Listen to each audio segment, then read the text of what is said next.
Alhamdulillah telah sama-sama kita bacakan Ratibul Attas, Ratib Al-Imam Al-Habib Umar bin Abdurrahman Al-Attas. Mudah-mudahan kita semua mendapatkan keberkahan dari yang kita baca barusan, dan mudah-mudahan dengan keberkahan Ratib Al-Attas ini Allah Subhanahu wa taala perlancar, permudah urusan kita, wabil khusus urusan yang berkaitan dengan pembangunan pondok pesantren Rubat Huraidah ini. Dalam surah kali ini tidak akan banyak yang saya bahas karena kemarin sudah saya sampaikan dari mulai kronologis bagaimana ini tanah bisa ke kita sampai ini tanah jadi pondok pesantren dan seterusnya, kayaknya udah nggak perlu dibahas lagi ya, karena udah pada paham semua. Ya. Cuman mungkin ada satu yang belum Anda sampaikan dan mungkin ini kelewat ya. Dan ini sebetulnya jadi rahasia kecil aneh ya. Jadi kenapa Anda ngambil nama Rubat Huraidah ini? Sebetulnya Anda ingat, sebetulnya ini bukan murni usul Anda. Bukan murni usul Anda. Ini sebetulnya datang dari Anda punya abah, ya, Habib Idrus. Jadi dulu waktu Habib Idrus hadir peresmian Dar Inat di Bogor, pondok pesantrennya Habib Nagib bin Syekh Abu Bakar, selain Al-Khairot di Bekasi, beliau punya lagi Dar Inat, itu khusus tahfidz Quran di Bogor, nggak jauh dari markas syariah. Waktu itu abahnya hadir dalam peresmian pondok tersebut. Nah, jadi Inat itu nama kota. Inat, Dar Inat. Inat itu, Dar itu maksudnya adalah, Dar ini kalau orang Arab ini nyebut pondok pesantren itu kadang-kadang ma'had, kadang-kadang rubat, kadang-kadang dar, ya, kayak Darul Mustafa, ya, terus rubat tarim, ma'had.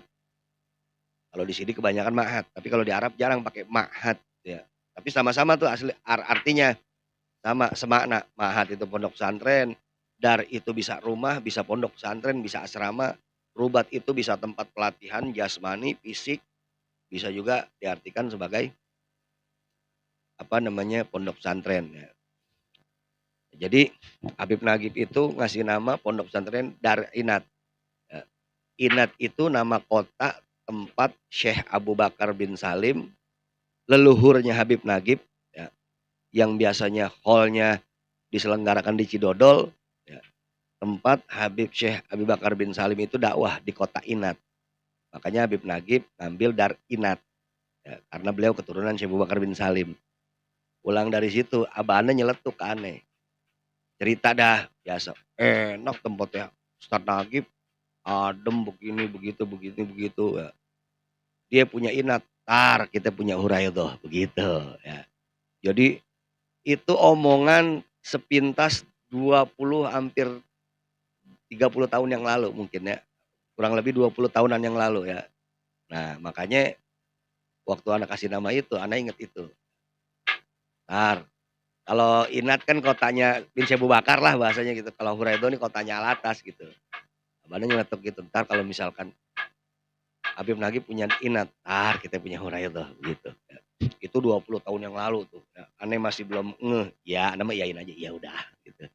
Buat ternyata alhamdulillah sampean sekarang ya. Nah, jadi aneh nggak mau panjang lebar ngomong ya. Karena kemarin udah banyak yang aneh sampaikan. Jadi yang hadir di sini ini gambaran dari sekian banyak jamaah, itu memang nggak semua sama, ya, nggak semua sama. Ya.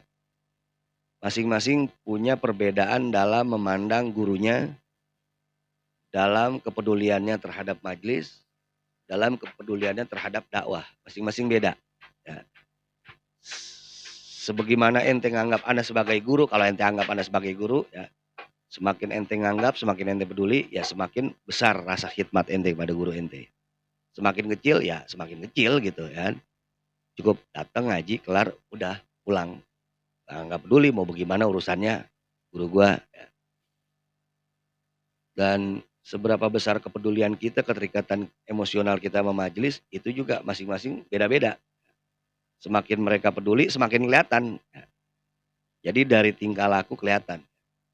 Jadi aneh nggak mau banyak-banyak ngomong, ya kasih motivasi inilah, motivasi itulah. Toh ribuan motivasi pun kalau misalkan memang takzim sama gurunya nggak ada, khidmat sama majelisnya nggak ada, kepedulian terhadap dakwah nggak ada, ya mau dikata apa gitu kan? Mau dikata apa? Ya memang mungkin mungkin emang takarannya udah segitu gitu, takarannya udah segitu.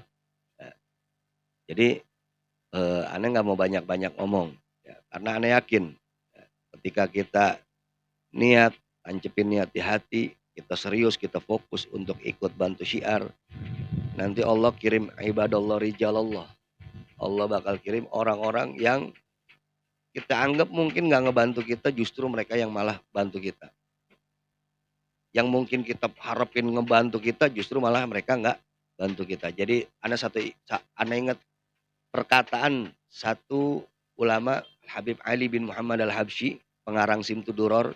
Beliau pernah ngomong begini, kamim ba'id nih qarib wa qarib nih ba'id. Berapa banyak yang aneh anggap dia deket sama ana, peduli sama ana. Ternyata dia jauh, dia nggak peduli sama ana. Wa kamim ba'id nih qarib. Dan aneh anggap berapa banyak yang aneh anggap dia ini nggak peduli sama aneh. Dia ini jauh sama aneh. Ternyata garib, ternyata justru dia deket gitu. Jadi ternyata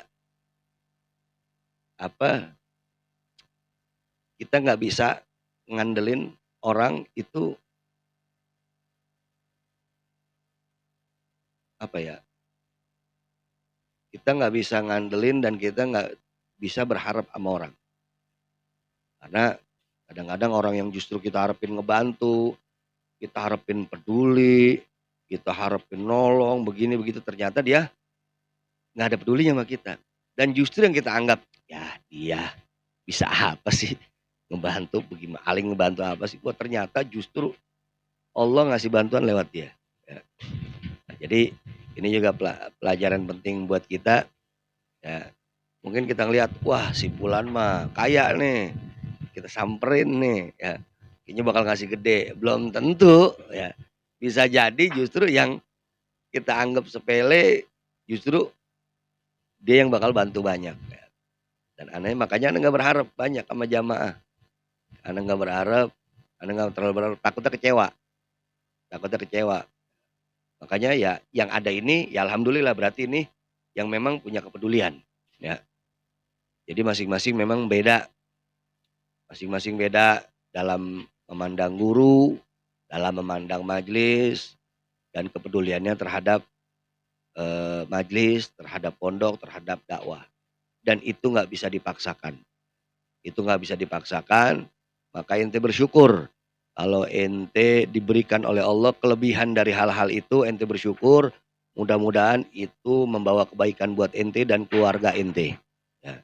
Sebab dikatakan dalam kitab Ta'limut Ta'lim, kalau ente khidmat sama ulama, khidmat sama ilmu, nanti ente akan jadi ulama. Kalau ente nggak jadi ulama, nanti anak ente akan jadi ulama. Kalau anak ente nggak jadi ulama, nanti cucu ente jadi ulama. Kalau cucu ente nggak jadi ulama, bakal ada salah satu dari keturunan ente yang akan jadi ulama, yang akan mengangkat derajat ente di sisi Allah Subhanahu Wa Taala. Ya. Berapa banyak kita lihat yang bapaknya bukan orang biasa, yang bapaknya bukan ulama. Jangan jauh-jauh, zaman dulu, zaman sekarang. Antum kenal Habib Hanif? Habib Hanif itu ayahnya bukan ulama, Habib Rahman. Beliau kerja, tapi beliau cinta ulama. Beliau khidmat sama ulama. Sekarang anaknya jadi ulama. Terus di Banten ada lagi Buya Qurtubi Jailani. Bapaknya itu jawara, bukan ulama. Tapi pecinta ulama.